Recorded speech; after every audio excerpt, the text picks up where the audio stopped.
तो hello agree students, आज हम पढ़ने वाले हैं आपका चैप्टर नंबर 19 जो है वाष्पोत्सर्जन।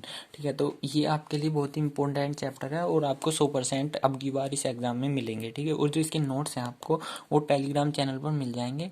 टेलीग्राम चैनल का लिंक आपको वीडियो के डिस्क्रिप्शन में मिल जाएगा, वरना आप टेलीग्राम डाउनलोड करें और उस पर आप सर्च करें एग्री प्रकाश, तो वहाँ पर भी आपको मिल जाएगा। ठीक है, तो वाष्पोत्सर्जन में इसमें हमें पढ़ना क्या है, वाष्पोत्सर्जन की क्रिया, ठीक है, कारक और आपके जो हैं और इसका महत्व, ये तीन चीज हमें इसमें पढ़नी है। तो सबसे पहले हम शुरू करते हैं वाष्पोत्सर्जन की क्रिया से। तो वाष्पोत्सर्जन है क्या चीज, ठीक है, ये पढ़ेंगे। तो जो हमारे पौधे होते हैं उनके वायुवीय भाग, यानी कि वायुवीय भाग से आप मतलब समझे, वायुवीय भाग का मतलब है जो हवा में है पौधे का भाग, ठीक है, जैसे पत्ती, तने, ठीक है, ये सब चीज जो बाहर हैं। ठीक है, तो पौधों के वायुवीय भाग द्वारा अतिरिक्त पानी का, ठीक है, जो फालतू पानी होता है पौधों में, केवल उसका ही वाष्प के रूप में बाहर निकलने की जो क्रिया होती है उसे हम वाष्पोत्सर्जन कहते हैं। समझ में आया वाष्पोत्सर्जन क्या है? पौधों के वायुव्य भाग द्वारा अतिरिक्त पानी का वाष्प के रूप में बाहर निकालने की क्रिया को वाष्पोत्सर्जन कहते हैं। और ये जो वाष्पोत्सर्जन की क्रिया होती है ये हमारी 3 प्रकार की होती है। ठीक है, तो 3 प्रकार की कौन सी होती है आपकी? पहली तो होगी आपकी उपचर्मी वाष्पोत्सर्जन, दूसरा होगा आपका रंध्रीय वाष्पोत्सर्जन और तीसरा होता है आपका वातरंध्रीय यानी लेंटिसल्स वाष्पोत्सर्जन। ठीक है, तो जो हमारा उपचर्मी वाष्पोत्सर्जन होता है वो क्या होता है? तो पौधों में बाहर की ओर उपचर्म पाया जाता है। ठीक है, पौधों में बाहर की ओर पाया जाता है उपचर्म। ठीक है, उपचर्म का मतलब समझते हैं आप? जैसे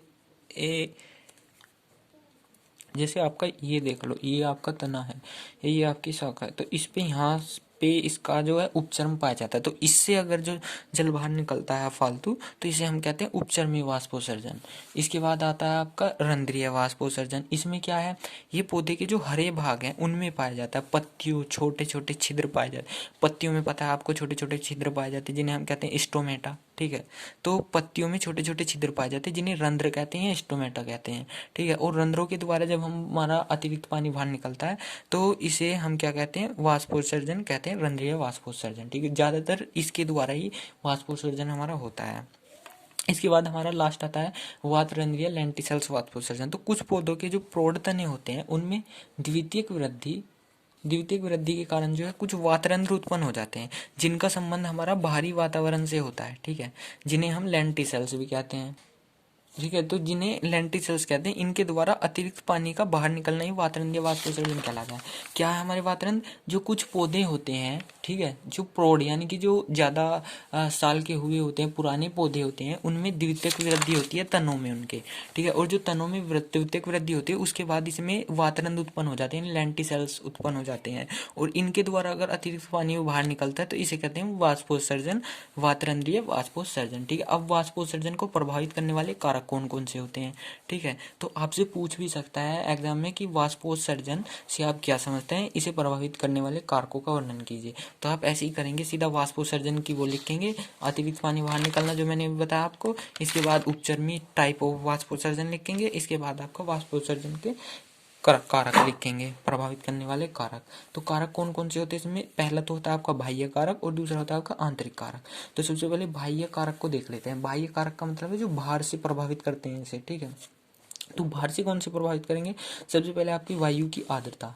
तो वायु की आर्द्रता का मतलब होता है वायु में जितनी नमी होती है। ठीक है, तो वायु की आर्द्रता अगर बढ़ती है, अगर पौधों में यानी कि जो वायु है इसमें अगर नमी बढ़ेगी तो वाष्पोत्सर्जन की दर जो होती है हमारी कम हो जाती है, और कम होने पर बढ़ जाती है। ठीक है, अगर वायु की आर्द्रता कम होगी तो बढ़ जाएगी, लेकिन अगर आर्द्रता अधिक होगी तो घट जाएगी। ठीक है, इसके बाद हमारी वायु की गति पर निर्भर करती है। अगर वायु की गति हमारी अधिक होगी तो हमारी वाष्पोत्सर्जन की दर भी अधिक ही होती है। ठीक है, अगर वायु की गति को आप तेज करोगे तो हमारी वाष्पोत्सर्जन की क्रिया भी तेज हो जाती है।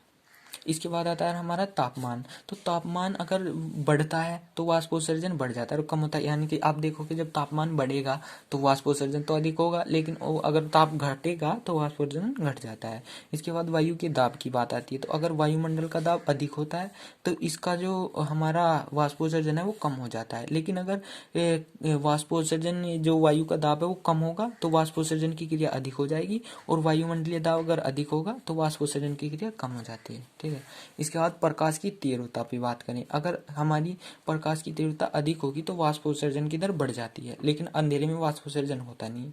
ठीक है, और वाष्पोत्सर्जन से आप यही देखो ना कि वाष्प के रूप में जाता है, तो अंधेरे में वाष्प थोड़ी बन जाएगी, ठीक है ना। तो उसके लिए तो आपको तापमान और प्रकाश की तो जरूरत पड़ेगी, तो जब भी तो वाष्पोत्सर्जन होगा। और दूसरा है आपका उपलब्ध मृदा जल, ठीक है। तो मृदा में अगर जल की मात्रा कम होगी तो वाष्पोत्सर्जन की दर भी कम होगी। ये तो सिंपल सी बात है, अगर आप पौधे को जल दोगे जब भी तो वो वाष्पोत्सर्जन करेगा, पानी का ही तो वाष्पोत्सर्जन करता है वो। तो अगर ज़्यादा दोगे जल तो ज़्यादा होगा वाष्पोत्सर्जन, अगर कम होगा जल मृदा में तो कम वाष्पोत्सर्जन होगा। इसके बाद हमारे कुछ आंतरिक कारक होते हैं। तो आंतरिक कारक में क्या होता है, जिन पत्तियों पर क्यूटिकल यानी कि उपचर्म, ठीक है, जैसे ये पत्ती है तो इस पे जो उपचर्म पाए जाते हैं, ये जो इसका उपचर्म होता है, ठीक है, ये उपचर्म होता है, तो इन पर जो क्यूटिकल पाया जाता है उनमें वाष्पोत्सर्जन कम होता है। अगर इन पर क्यूटिकल यानी कि उपचर्म पाया जाएगा जिन पे पत्तियों पे, उन पे वाष्पोत्सर्जन कम होता है, लेकिन जिन पे उपचर्म नहीं पाया जाता उन पे हमारा वाष्पोत्सर्जन अधिक होता है। इसके बाद कुछ पत्तियां होती है जो मोमी सतह वाली होती हैं, ठीक है, उनमें भी वाष्पोत्सर्जन कम होता है। इसके बाद जो हमारी कुछ पत्तियां होती हैं उनमें रंध्र की संख्या कम होती है, तो अगर रंध्र की संख्या कम होगी तो वाष्पोत्सर्जन भी हमारा कम होता है, ठीक है। ऐसे देखो आप, अगर इसमें ये इतनी बड़ी पत्ती है एक, और इसमें एक इतनी बड़ी पत्ती है, तो अगर इसमें हमने बना दिए 4 रंध्र और इसमें बना दिए हमने 7-8 रंध्र, तो जिससे ज्यादा पानी निकलेगा उससे ही तो ज्यादा वाष्पोत्सर्जन होगा। तो ये 6-7 निकालने हैं इसका वाष्प जल, इसका केवल 4 निकालने हैं। तो अगर पत्तियों में रंध्र की संख्या कम होगी तो वाष्पोत्सर्जन भी हमारा कम होता है। इसके बाद हमारा पत्तियों में रंध्र धसे होने के कारण, कुछ रंध्र क्या होते हैं पत्तियों में धसे होते हैं, तो उनके कारण वाष्पोत्सर्जन कम होता है क्योंकि वो धसे हुए होते हैं, ठीक है। इसके बाद पत्तियों के जो मुड़ जाने पर वाष्पोत्सर्जन कम हो जाता है। जैसे आपकी ये पत्ती है, अगर ये ऐसे मुड़ गई, क्योंकि यहाँ पर इसके पाए जाते हैं आपके क्या रंध्र, और अगर पत्ती मुड़ जाती है तो मुड़ जाएगी तो रंध्र नहीं दिखेंगे ना, तो फिर कम होगा वाष्पोत्सर्जन आपका। इसके बाद छाल के बनने पर वाष्पोत्सर्जन कम हो जाता है, जैसे पौधों की छाल बन जाती है तो वाष्पोत्सर्जन कम होगा क्योंकि छाल पानी को बाहर निकलने नहीं देती है। इसके बाद आता है हमारा वाष्पोत्सर्जन का महत्व क्या होता है, ठीक है। तो जो वाष्पोत्सर्जन है हमारा, इसका महत्व क्या होगा, इसके द्वारा जो है हमारा चूसन दाब उत्पन्न हो जाता है जिससे जल अधिक ऊंचाई तक पहुंच जाता है। चूसन दाब कैसे, जब वाष्पोत्सर्जन के द्वारा पत्तियों से जल बाहर निकलेगा, ठीक है, वाष्प के द्वारा, तो उसे और पानी की आवश्यकता होगी जिससे एक जो है हमारा दाब उत्पन्न होगा, प्रेशर उत्पन्न होगा, तो उससे हमारे जो जल है वो अधिक ऊंचाई तक पहुंच जाता है, ठीक है। इसके बाद जो हमारी पत्तियां हैं पौधों में वो झुलसने से बच जाती हैं। झुलसने से कैसे, अगर आप जल नहीं दोगे पौधों को तो वो झुलसेंगे ना, तो पानी की जरूरत पड़ती है, तो पानी उसमें आता रहता है, इतने वो झुलसने से बचते रहते हैं, ठीक है। तो इसके बाद पौधों के सभी भागों में पानी का वितरण समान होता है। वाष्पोत्सर्जन से वितरण समान कैसे होगा, क्योंकि जो हमारा एक्स्ट्रा वाटर है वो बाहर निकलता रहता है, तो सभी जगह समान जल का जो आदान प्रदान होगा। फिर इसके बाद जो हमारा फलों में शर्करा की सांद्रता बढ़ जाती है। अब फलों में शर्करा की सांद्रता किसी जल के कारण ही बढ़ती है। इसके बाद आता है हमारा पौधों में खनिज लवण की मात्रा उचित रूप में पहुंच जाती है, ठीक है। खनिज लवण की मात्रा, अब जैसे पानी को सोखा उसने, ये जड़ ने, तो उससे वाष्पोत्सर्जन से पानी बाहर गया, तो पानी बाहर जाएगा, तो फिर जो खनिज लवण से युक्त जो पानी है, यानी कि खनिजों युक्त जो पानी होगा हमारा, जो पानी में खनिज लवण घुले हुए मिलते हैं, तो उससे ज्यादा अवशोषित करेगा हमारा पौधा, तो अवशोषित करेगा तो खनिज लवणों की उचित मात्रा रूप में पहुंच जाएगी उसके पास। उसके बाद अधिक वाष्पोत्सर्जन से पौधे मजबूत होते हैं, ठीक है, क्योंकि उनकी जो क्रिया है वो चलती रहती है तो पौधे मजबूत होते हैं। इसके बाद आपका आता है रस स्रावन। तो रस स्त्रावन क्या होता है ये देखते हैं। तो ये आ भी चुका है आपका कि बिंदु स्त्रावन क्या है, रस स्त्रावन क्या है, वाष्पोत्सर्जन तथा बिंदु स्त्रावन में क्या अंतर है। तो मैं वाष्पोत्सर्जन आपको बता चुका हूँ, रस स्त्रावन और बिंदु स्त्रावन और बताने वाला हूँ। तो जो रस स्त्रावन होता है ना आपका, तो पौधे के किसी अंग के कट जाने पर, जैसे पौधे का कोई अंग है, ठीक है, और यहाँ से काट दिया आपने, तो उनमें से जल तथा खनिज लवण बाहर निकलने लगते हैं, तो यह क्रिया हमारी रस स्त्रावन कहलाती है। जैसे आपने देखा होगा कभी, जब हम किसी पौधे का पत्ता तोड़ते हैं, ठीक है, तो उसमें से सफेद सफेद दूध सा निकलने लगता है, ठीक, जल सा निकलने लगता है, तो उसमें क्या होता है, ये खनिज लवण मिले हुए होते हैं उसमें और जल होता है। तो इसी क्रिया को हम क्या कहते हैं, रस स्त्रावन कहते हैं। ये किस किस में पाया जाता है, सूर्यमुखी में पाया जाएगा, टमाटर में पाया जाता है, ताड़ में पाया जाता है, ठीक है।